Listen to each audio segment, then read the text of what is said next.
Minuto Agro, com Aline Araújo da Índigo e convidados especialistas no agronegócio. Ao segundo turno das eleições, gravando um episódio super especial para falar um pouco das perspectivas para a nova gestão presidencial brasileira em relação ao agronegócio, oferecendo um panorama bem completo de como o produtor rural e o mercado podem reagir e o que esperar nos próximos anos. Para conversar com a gente sobre este assunto, temos como convidado Roberto Rodrigues. Ele foi ministro da Agricultura durante o primeiro governo Lula e engenheiro agrônomo especializado em administração rural. Sejam muito bem-vindos ao nosso podcast Minuto Agro. Obrigada pela sua presença. Fique à vontade aí. Espero que a gente tenha uma boa conversa, Roberto. Oi, Aline, muito obrigado pela oportunidade. É um prazer estar com você, com seus ouvintes aqui nesse podcast da Índigo. Vamos lá. Antes que a gente entre diretamente no assunto de hoje, você pode, por favor, contar um pouquinho da sua trajetória para quem ainda não te conhece? Posso. Não é uma coisa que eu gosto de fazer, mas vamos lá. Eu sou engenheiro agrônomo, falo em Piracicaba, no de Queiroz, em 1965, e iniciei a vida agronômica como produtor rural no interior de São Paulo. Logo me envolvi com o cooperativismo, que acabou se transformando na grande razão do meu trabalho nas entidades de classe da agricultura. Presidi uma cooperativa rural, criei uma cooperativa de crédito no interior de São Paulo. Acabei virando professor universitário na Unesp de Jaboticabal, dando aula de cooperativismo por mais de 30 anos. E isso também me fez chegar mais tarde à presidência da OCB, Organização das Cooperativas Brasileiras, que tratei de internacionalizar, levando o Brasil para o mundo. Isso também culminou com a minha eleição a presidente da Aliança Mundial de Cooperativas. Eu fiquei um longo período como presidente da Aliança Mundial de Cooperativas na América Latina, no continente americano e depois no mundo todo. Por 20 anos andei pelo mundo, visitei 79 países para fazer cooperativas de todos os tipos, não só agrícolas, também de crédito, de consumo, de trabalho, cooperativas industriais, e aprendi muito sobre esse tema. E com isso eu virei mais tarde secretário de Agricultura de São Paulo e ministro da Agricultura de 2003 a 2006, sobre o governo do presidente Lula, primeiro mandato do presidente Lula. Além dessa vida cooperativista, que me tomou praticamente 50 anos de atividade, continuo envolvido com o cooperativa até hoje ainda, fui também presidente da Sociedade Rural Brasileira. Eu criei, com o MT Araújo e alguns outros amigos, a ABAG, que também presidi mais tarde. Fui presidente do Conselho Superior da Fiesp, presidi várias outras instituições ligadas à agricultura, inclusive a Academia Nacional de Agricultura da SNA, e hoje sou o coordenador-geral do setor agro da Fundação Getúlio Vargas, aqui em São Paulo. Presido a Academia Brasileira de Ciências Agronômicas, da área da agronomia, sou embaixador da FAO para cooperativas, em termos globais, e participo de vários conselhos hoje, institucionais, acadêmicos e também empresariais. Então, tenho uma vida bastante intensa nos 80 anos que levo pelas costas hoje em dia. É uma vida inteira dedicada ao agronegócio, né? É verdade. Com prazer e com alegria. É muito bom. O Lula foi eleito numa eleição histórica que marcou o pleito mais disputado desde a redemocratização do país. Pensando no que foi feito durante a primeira passagem dele pelo governo, o que se pode esperar de políticas direcionadas ao agronegócio, tanto para o produtor rural como para o mercado externo nessa nova gestão? Aline, o agronegócio brasileiro hoje tem um peso maior do que tinha naquele tempo, inclusive. Hoje o agronegócio representa 27% do PIB brasileiro, gera 20% dos empregos do país, é responsável pelo saldo comercial internacional. Então, o agronegócio tem um peso político, econômico e social muito grande, com uma característica curiosa. Na pandemia, o único setor que não desempregou no Brasil foi o agronegócio, até porque a agricultura não pode parar mesmo. O produtor rural é uma agenda da natureza, ele trabalha em função do que a natureza determina que ele faça, planta, trata e colhe, como a natureza determina. Então, na pandemia, o produtor não parou, como os setores pararam, e ainda empregou muita gente, porque a digitalização, a internet das coisas foi potencializada na agricultura e o setor foi obrigado a contratar gente jovem uma massa salarial maior. Então, é um setor muito relevante da economia hoje, para não ser tratado com essa importância que merece. E nessas condições, só um governo totalmente inepto ou despreparado é que trataria mal a agricultura, será mal o negócio. Então, eu espero que o novo governo reconheça a importância do setor e nos dê ao setor a dignidade que ele merece. Naturalmente que haverá mudança, porque é uma visão diferente. Nós saímos de uma política liberal, de direita, para uma política mais à esquerda. Isso tem algumas vertentes que podem ser mal conduzidas. Então, me preocupa pelo menos 2 pontos, né? Um é tributação da exportação agrícola. Isso é uma burrice que acontece em vários países do mundo. Tributar a exportação é aumentar o preço do produto que você exporta, é exportar imposto. Isso não é uma coisa inteligente. Exportar imposto não é inteligente, você perde competitividade. O que os governos tributam exportação? Para garantir o abastecimento interno. Exportar menos e ter mais abastecimento interno. Só que o Brasil só exporta excedente. Nós temos muita produção interna, garantir o mercado interno para todo mundo e exportamos excedente. Se tributar a exportação, você vai perder competitividade, vai desestimular a produção e no médio prazo acaba reduzindo a produção, então perturba o abastecimento interno também. Então é uma burrice. Então, fala-se nisso, eu tenho muito medo que essa coisa aconteça e tenho sido muito insistente na direção de evitar a tributação da exportação. Outro ponto que se fala, que é muito citado aí, é que o MST voltará a ter poder na linha de invasão de terra e de desrespeito à propriedade privada. Isso é uma coisa que a gente espera que não aconteça mais, porque já pertence ao passado, esse negócio pertence ao passado, e é importante que as forças sociais todas trabalhem na mesma direção, levar o país para frente, e inclusive na exportação, que é uma importante contribuição brasileira para o mercado internacional. Olhando aqui, a ministra Tereza Cristina, ela desenvolveu um trabalho super sólido ao longo do governo Bolsonaro, tendo sido uma das figuras centrais e do primeiro escalão do governo. Os desafios e oportunidades que o próximo líder da pasta encontrará e enfrentará aí para os próximos 4 anos. De fato, tem toda a razão, Ana. Tereza Cristina foi uma mulher extraordinária, uma ministra maravilhosa, e cujo trabalho continuou com o Marcos Monte também na mesma linha de defesa do agro brasileiro, criando mercados, abrindo espaços, garantindo o suprimento de produtos, insumos necessários, criando tecnologia moderna, com sustentabilidade no programa AgroMais, então, ABC+. Então, realmente, a Tereza Cristina é uma ministra maravilhosa. O que vem pela frente? O mundo hoje está enfrentando, como consequência da pandemia, da própria guerra também na Ucrânia, e com temas mais antigos, 3 grandes problemas. O primeiro problema é segurança alimentar. Está evidente que essa questão não é uma mera expressão idiomática. A segurança alimentar é a única garantia que um país tem de ter estabilidade política e social. O que aconteceu recentemente com um país asiático, em que faltou comida, o povo derrubou o governo, né? Onde há fome, não há estabilidade política nem social. Então, é preciso que esse tema segurança alimentar seja respeitado no mundo todo.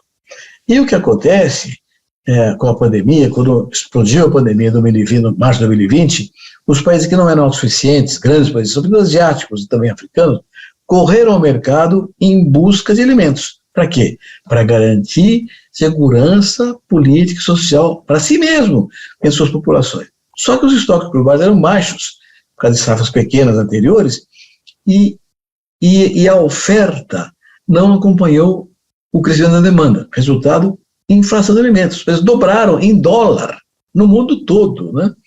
E houve uma baita inflação de alimentos. Inflação essa acompanhada por desemprego em todo o mundo, porque as cadeias produtivas foram rompidas pela pandemia. Então você tem aumento do valor do alimento e redução do salário. Uma tragédia. Insegurança alimentar global, né? e estamos às voltas com esse tema hoje no mundo. E o Brasil tem uma capacidade fora do comum de ter um grande choque de oferta e ajudar a combater a inflação e melhorar a segurança alimentar no mundo. Então, o primeiro tema que o Brasil pode ajudar na agricultura é a segurança alimentar. O segundo tema, segurança energética. A questão do gás da Europa, agora estamos chegando no inverno europeu, há uma grande preocupação quanto à oferta de energia para a Europa sustentar o inverno que vem pela frente. E nós temos uma matriz energética renovável. Nossa matriz energética é 44% renovável, do mundo é 15%. E grande parte disso é por causa da agricultura. No biocombustível, no biodiesel, bioetanol, agroenergia, tudo que é gerado pela agricultura é um modelo que podemos exportar para o mundo todo. E o terceiro ponto é mudança climática. Então, segurança alimentar, segurança energética, mudanças climáticas são os 3 temas do mundo contemporâneo. E nós temos, na questão da mudança climática, uma capacidade extraordinária. Não somos uma potência agrícola, uma potência alimentar, mas somos também uma potência ambiental muito grande, desde que tenhamos uma ação voltada para essas questões todas. Então, Aline, eu imagino que o novo governo tem que contemplar tanto essa pujança interna da agricultura brasileira, do agronegócio, quanto as demandas internacionais, e transformar o Brasil num grande agente mundial de progresso, com segurança alimentar, energética e ambientalmente correto, com sustentabilidade. Muito bom, né? Olhando especificamente para o mercado externo, o agronegócio, ele é o principal pilar da nossa balança comercial, como você mesmo mencionou agora há pouco, e prioridade em qualquer governo. Pensando nisso, quais as políticas devem ser adotadas e quais alianças comerciais é possível dizer que serão priorizadas e de que forma isso deve acontecer? Boa pergunta, viu, Aline? Olha, se você olhar o que aconteceu nos últimos anos no Brasil, a gente tem que saber de onde que a gente vem vindo para onde que a gente vai, né? Olha só, em 2021, nós exportamos 120 bilhões de dólares do agronegócio. 2020, 100 bilhões de dólares. 2019, 80. Esse ano vamos exportar 140 bilhões de dólares. Então estamos aumentando 20 bilhões de dólares por ano. Nenhum país faz isso. Por quê? Porque o agronegócio é competitivo. Mas o que nos trouxe a isso? 3 fatores internos e um externo. Os internos. Primeiro, tecnologia. Nós desenvolvemos uma tecnologia sustentável que aumentou a produtividade por área cultivada sem aumentar a necessidade de novas áreas. Foi uma coisa espetacular. A tal ponto que hoje eu acho que não precisa derrubar mais nenhuma árvore no Brasil. Só usar pastagens degradáveis da agricultura, eu mesmo lancei a Economia da Agricultura, o Programa de Integração Agropecuária, da floresta, que hoje já tem mais de 7 milhões de hectares cultivados. Mas a tecnologia aumentando a produtividade sem aumentar 1 hectare de terra nova, só usando o que já existia aberto. Então, tecnologia. Segundo, gente capaz. Nós temos em todos os elos do agronegócio brasileiro gente competente e jovem. Você vai no resto do mundo, na Europa, na Ásia, pensar na agricultura é pessoal envelhecido. Aqui não, que rejuvenesce a agricultura brasileira, porque é um setor dinâmico, eficiente e tecnificado. O terceiro ponto é terra disponível, sobretudo na área de pastagem. Então, nós temos 3 fatores que nos levaram a crescer bastante nos últimos 20 anos. A tal ponto que a própria USDA, que é o Ministério da Agricultura dos Estados Unidos, diz o seguinte, olha, nos próximos 10 anos, a oferta de comida precisa crescer 20%, para que todo mundo seja alimentado no planeta inteiro. E haja paz, porque sem comida não tem paz. Mas para que o mundo cresça 20%, diz o USDA, o Brasil tem que crescer o dobro, 40%. Porque por causa disso, tecnologia, terra e gente. Então, esses 3 fatores persistem. E o quarto fator é externo, é o mercado emergente que cresceu muito.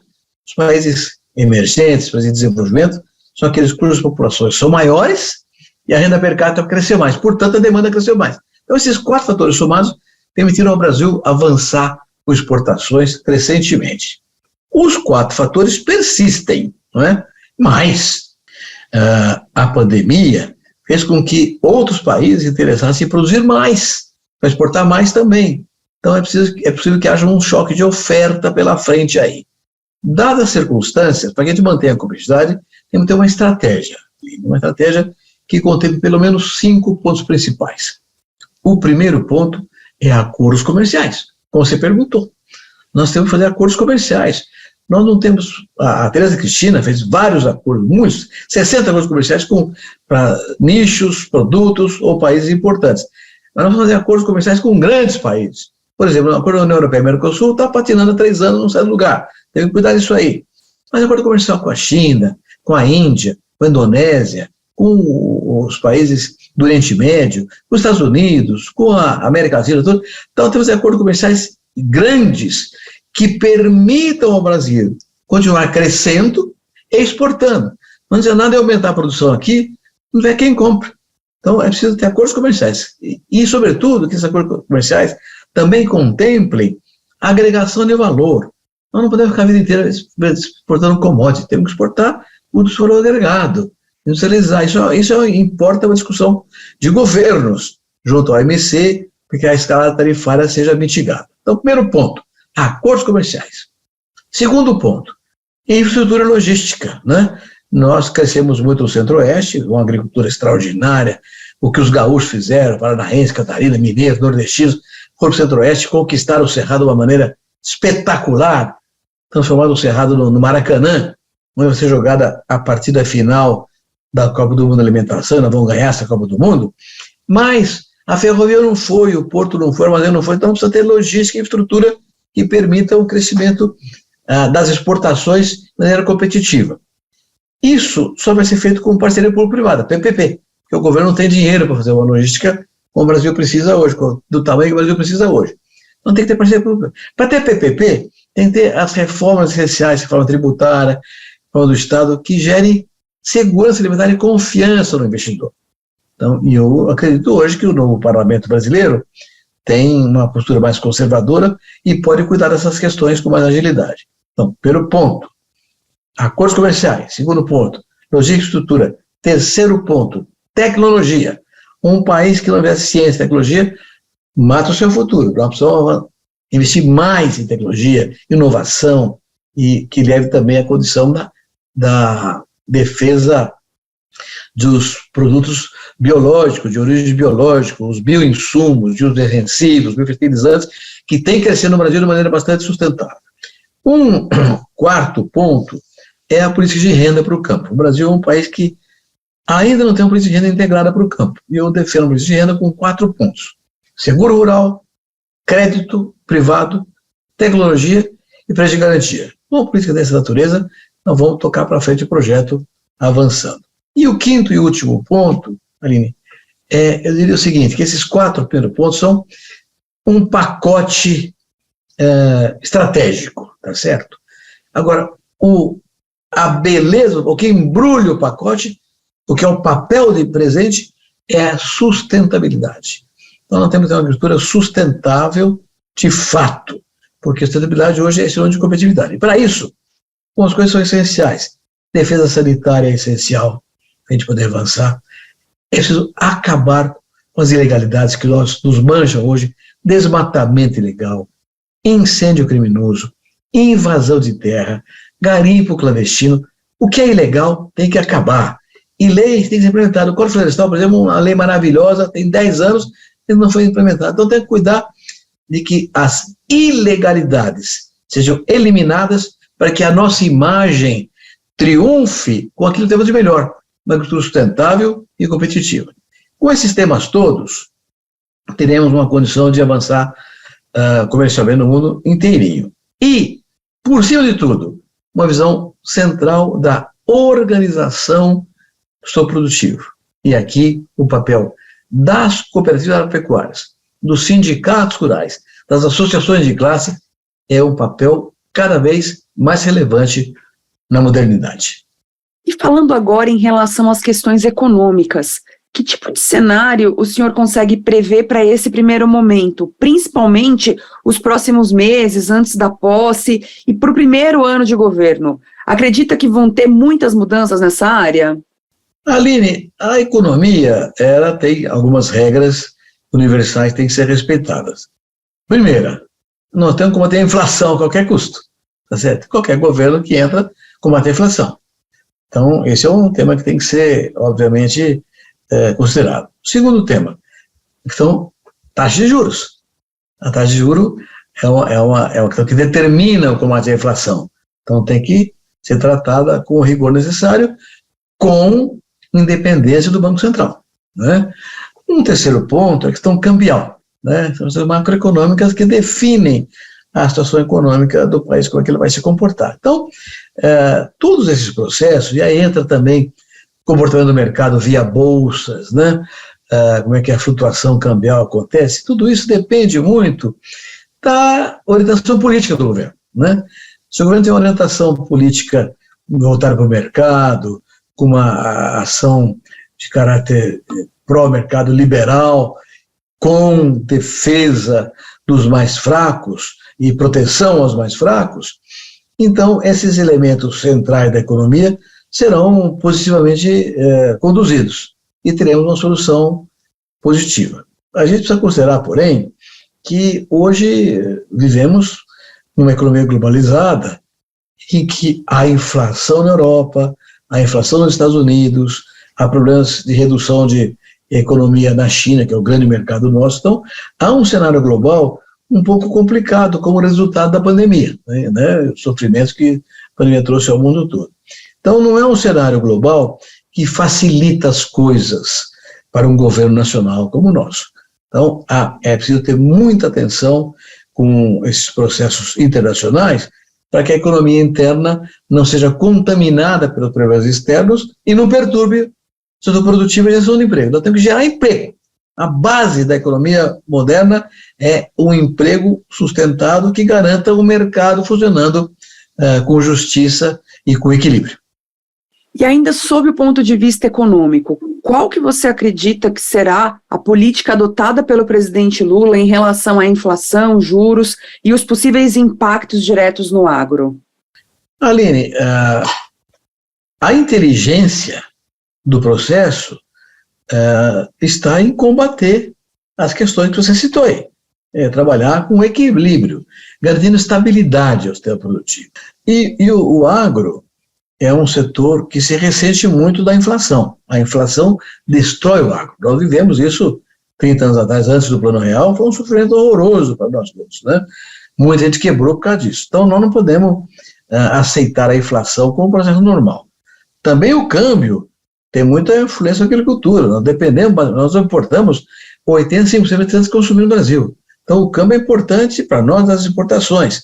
Mas nas exportações é fundamental, porque hoje o saldo comercial brasileiro é positivo para a agricultura, garantindo até nossas reservas cambiais, porque o câmbio tem favorecido a gente. Então, é importante que a visão do governo considere esses temas para a agricultura e para os setores também. Na verdade, é tudo vasocomunicante. A agricultura sofrerá com inflação, sofrerá com um câmbio defasado e sofrerá com maus tratos tributários para a agricultura. Então, espero que o governo considere essas questões como prioridade para que haja paz no campo. Paz do campo é paz do país. A gente falou um pouquinho, né? O senhor mencionou a respeito do agro como empregador. Em relação ao número de postos de trabalho ligados direta e indiretamente ao agronegócio, é possível fazer quais projeções para esse novo mandato? Aline, vai depender da ação econômica do governo, né? Reiterando, se a gente mantiver essa linha de desenvolvimento para exportar, para garantir o mercado interno, nós vamos gerar cada vez mais empregos, e não empregos na agricultura, que é uma coisa importante, Aline. Olha, um cientista que está gerando variedades novas é um homem urbano, formado na universidade urbana. Então, o campo não fará nada se houver ciência desenvolvida por universidades urbanas. Quem fabrica um trator, uma plantadeira, uma colhedeira, são fábricas urbanas. Os operários urbanos é que fazem isso. Quem fabrica fertilizantes, defensivos, são fábricas urbanas. Quem dá o crédito rural para o produtor brasileiro é o banco, que é urbano. Mas o seguro é uma seguradora que é urbana. Quem constrói a estrada, ferrovia, rodovia, são empreiteiras urbanas. Então, o produtor rural, eu sou produtor rural, eu só vou ter uma semente, uma colhedeira, uma plantadeira, um fertilizante para plantar, se a cidade estiver atenta a mim. Então, eu não existo sem a cidade. Eu, produtor rural, não existo sem a cidade, que é a cidade que me fornece todos os fatores de produção, insumos e serviços para poder produzir. Aí eu planto, cultivo e colho. Para onde vai a produção? Vai para uma fábrica, que é urbana. Vai para um supermercado, que é urbano. Vai para uma embalagem, que é urbano. Vai ser exportado para o porto, que é urbano. Então, vai ser os contratos são divulgados urbanos. Então, eu no campo não vivo sem a cidade. Antes da porteira e depois da porteira. Para plantar, eu preciso da cidade. Para vender, eu preciso da cidade. E a cidade precisa do produto rural para viver, para se alimentar, para se vestir. Então, a relação urbano-rural é muito íntima, é muito profunda, e o mundo desenvolvido já descobriu isso há muito tempo. Nós daqui não temos uma separação no mundo rural, que é uma tolice.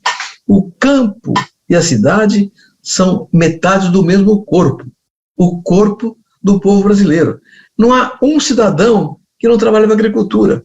Você vê uma banca de jornais, tá vendo? Jornal, livro, revista. Do que faz jornal, livro, revista? De papel. Quem faz papel? É o jornaleiro? Não. É o agricultor que planta árvore. Papel é árvore, transformado em papel. Você usa uma calça jeans, a agricultura faz comida? Não. Faz roupa. Uma calça jeans é feita de algodão. Um sapato de couro não nasceu em sapataria. Nasceu num pasto. Faz o churrasco, faz o sapato, faz o cinto, faz a bolsa, faz o estofamento do automóvel. Então, na verdade, a ligação da agricultura com o campo é visceral. Visceral. Nós somos metade e metade do mesmo corpo. Campo e cidade se juntam. Então, esse conceito é que tem que ser compreendido pelo governo, pelo parlamento, pelo Estado brasileiro, pela sociedade brasileira toda, pelo Estado brasileiro, porque aí é que a gente pode ter uma estratégia que contemple o bem-estar e a felicidade da população inteirinha, não deste ou daquele setor.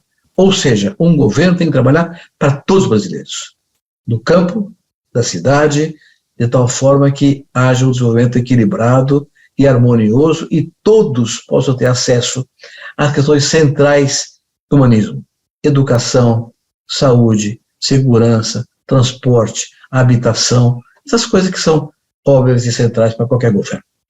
Sim, você mencionou, né, a respeito aí dos pilares fundamentais, né, olhando para a agricultura, e você falou sobre meio ambiente. Essa pauta, ela teve aí no centro de todo o debate eleitoral. Quais as mudanças a gente pode esperar na política ambiental e como que isso conversa com os desafios para o produtor rural brasileiro? Uma boa pergunta, Aline. A resposta está numa única palavra, ou numa dupla palavra: Código Florestal. O Código Florestal, que foi comandado pelo deputado Aldo Rebelo há 10, 12 anos atrás, foi uma disputa tenebrosa entre o ambiente e o meio ambiente, o ambientalismo e o produtor rural, tola, porque as duas coisas se casam. Um produtor rural que não cuidar da sua propriedade, cuidar do solo, da água, do meio ambiente, ele vai perder a propriedade. A erosão destrói a propriedade dele. Então, ninguém é mais ambientalista que o produtor rural. O radicalismo, o exagero é que levou a certas tolices e criando uma dicotomia que não existe. O meio ambiente é parte integrante da produção rural. A produção rural é parte integrante do meio ambiente. Uma coisa não existe sem a outra. Então, nós temos que ter essa visão muito clara de que a integração entre a produção e a defesa dos recursos naturais é central para a sobrevivência. E isso, felizmente, já existe no Brasil hoje.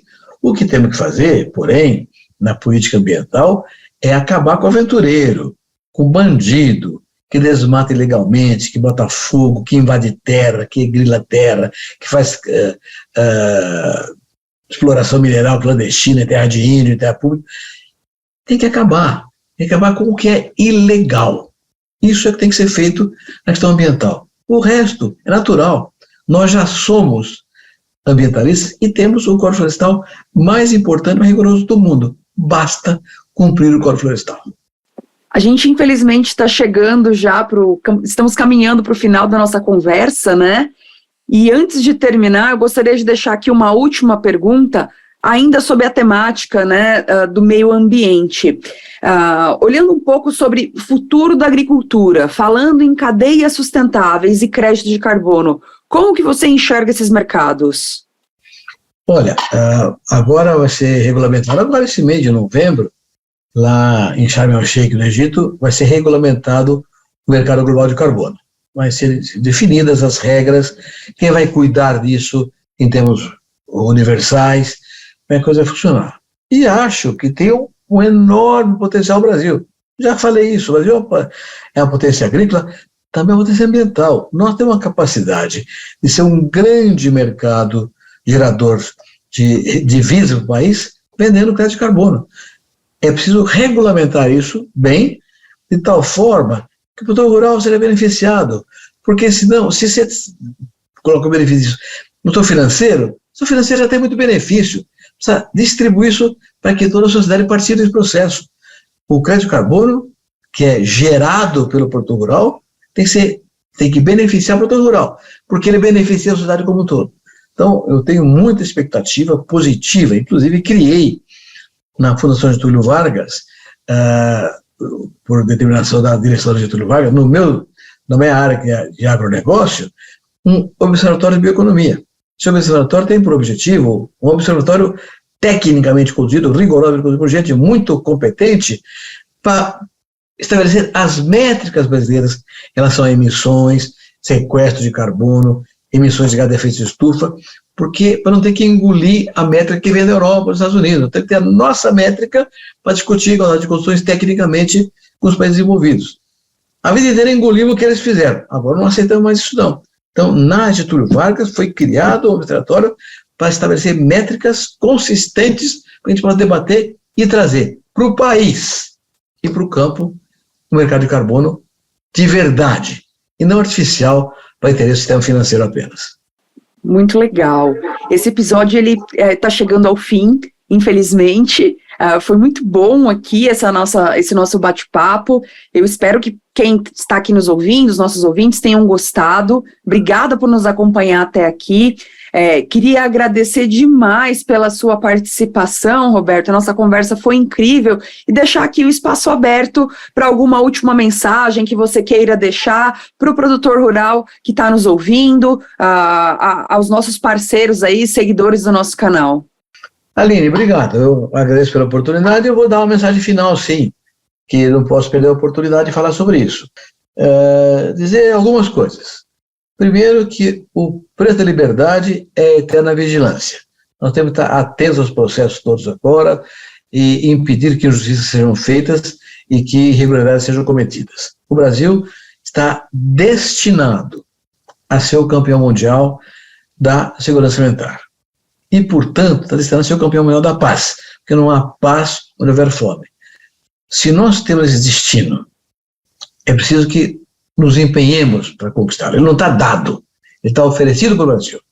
Então temos que ter uma ação público-privada bem negociada, bem entendida e voltada para uma ação que defenda a propriedade privada, o mercado e a liberdade para todos nós. Para isso, é fundamental que estejamos sempre atentos, nossas instituições atentas, e como você faz, Aline, comunicando a verdade, porque só assim seremos os portadores do troféu do Campeonato Mundial da Paz. Muito obrigado, Aline. Muito obrigado a todos vocês que nos ouviram até agora. Muito obrigada. Esse episódio teve produção e colaboração técnica de roteiro e de pauta do super time de comunicação da Índigo. Nos siga em todas as plataformas digitais para não perder nenhum episódio. Terminamos aqui mais um podcast Minuto Agro. Esperamos você no próximo. Você ouviu Minuto Agro. É questionando que evoluímos. Seu podcast da Índigo. Ouça em todas as plataformas digitais.